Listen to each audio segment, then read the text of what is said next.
We've got even more evidence of Persona 3 Reload DLC to go over in this update, plus some more information on a game that fans of Atlus and the Persona series should not miss out on. Before we head into this update, if you're looking for a good challenge and want to explore an extended and revamped entry in the Shin Megami Tensei franchise, definitely check out my Shin Megami Tensei 5 Vengeance Digital Deluxe Edition giveaway, linked in the description.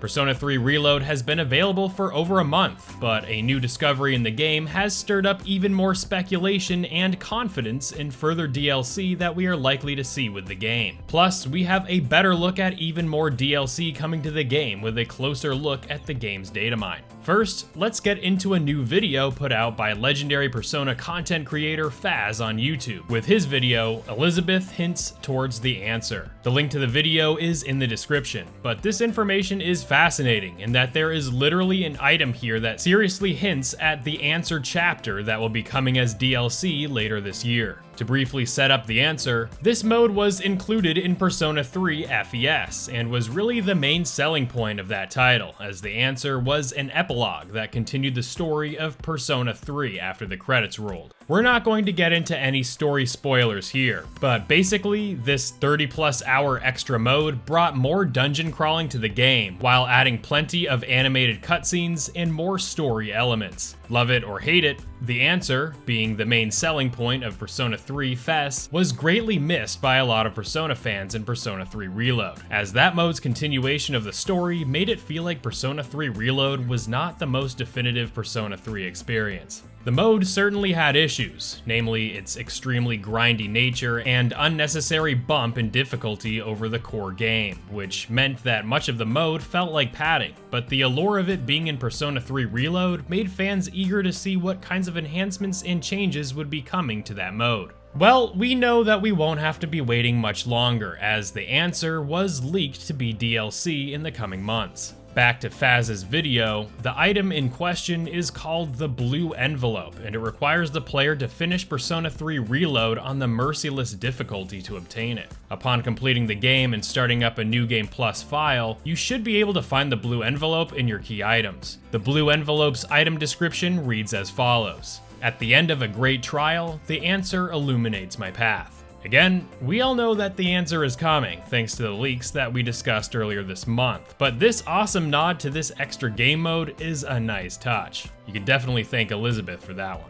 Getting into the data mine that was brought to light by this user over on Twitter, we have a better look at what we are getting in the upcoming months as DLC. The data mine reports the following items that are set to launch: the Exploration item set, Persona 4 Golden extra BGM set, a Persona 5 Royal extra BGM set, a Velvet Room costume set, a Velvet Room BGM set, Episode Aegis, or The Answer, and Episode Aegis's BGM set. While most of these items are cosmetic and expand the game's soundtrack by incorporating other tunes from other Persona games, the most notable and important, as most fans would argue, of the items listed here is the Episode Aegis, or The Answer mode. For those wondering, Episode Aegis is the name for The Answer in the Japanese version of Persona 3 FES. From this data mine, it is no doubt that we will see the answer come to the game, and this Blue Envelope item is very likely a reference to that, a mode that we will likely see later this year. This data mine also shows a rather large omission that has yet to be addressed from Atlus, the omission of Kotone Shiomi, the female protagonist from Persona 3 Portable. Her absence from Persona 3 Reload, combined with her omission from within these data mine files, has led many fans of Persona 3 to take matters into their own hands and mod the PC version of the game that will one day completely implement all her dialogue, social links, and story elements, and we discussed all that in this video here. Before moving on, it is interesting to note that Persona 3 Reload producer Kazuhisa Wada explained that there would be no expanded version of the game, like a Persona 4 Golden or a Persona 5 Royal. Currently, we are not considering a revision like with Persona 5 to Persona 5 Royal, said Wada. So fans can rest assured knowing that Persona 3 Reload offers a complete experience. It's interesting then that this complete experience is also getting a substantial 30+ hour DLC for this new game. Now, we could go in circles theorizing if Reload will get more releases later down the road, but for now, it stands that the answer is definitely coming to the game, along with other cosmetic additions. With that said, are you looking forward to playing the answer in Persona 3 Reload? What do you make of this blue envelope item? Let me know your thoughts below. Alright, we know that we are getting even more Persona 3 Reload content later this year, but did you know that another game, while not Persona in name, is also debuting later this year that may greatly interest you? This is none other than Atlus's Metaphor ReFantazio, a game comprised of an all-star squad of talent from Atlus who have worked on a number of Persona games in the past. This game can definitely look quite different from Persona. I mean, it is a different game and a new franchise after all, but you will quickly notice that Metaphor contains a lot of Persona DNA within. To briefly set up what this game is all about, the title is set in a medieval fantasy realm in the United Kingdom of Uchronia, and this realm serves as a mirror to the modern world of reality. Things seemed to be going great in the kingdom until one day its king was assassinated, sparking chaos and unrest throughout the land. The events would then set the stage for a tournament to take place across the land to decide the throne's successor, and that's where our main protagonist comes in.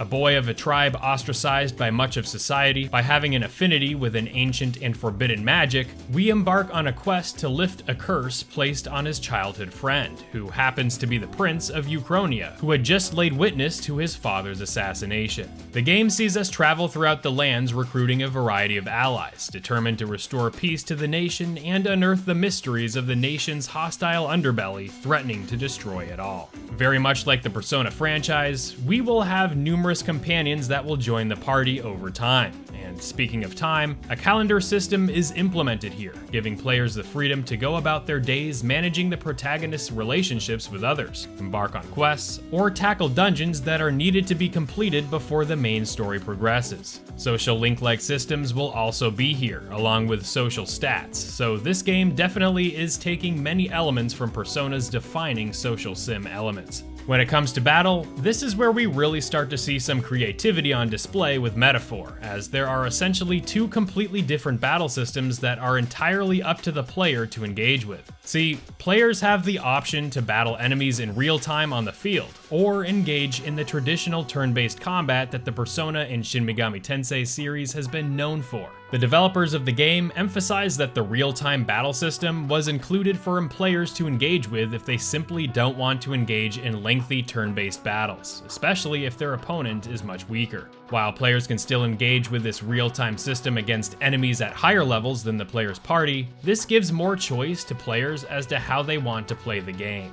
It definitely makes working through trash mobs much more enjoyable and less time-consuming. The traditional turn-based combat here plays out very much like we've come to know from Persona as well, with skill naming conventions from that series like Matarukaja and Tetra Break appearing in the game. We can't not mention just how stylish this game looks, with its transitions from the field to battle among the most striking here, along with some of the most state-of-the-art UI designs in the industry, reminiscent of the recent Persona games. There's just a lot here that fans of Persona should definitely be checking out, and seeing as this game is set to release worldwide later this year, we will only learn more about this ambitious game in the coming months. That said, what are your thoughts on Metaphor ReFantazio? Do you think this title will be a good one to hold you over until Persona 6 releases in a few years? Speaking of Persona 6, definitely check out this video for more information about the latest developments of that game. Thank you all for your continued support, and I will see you all real soon in the next one.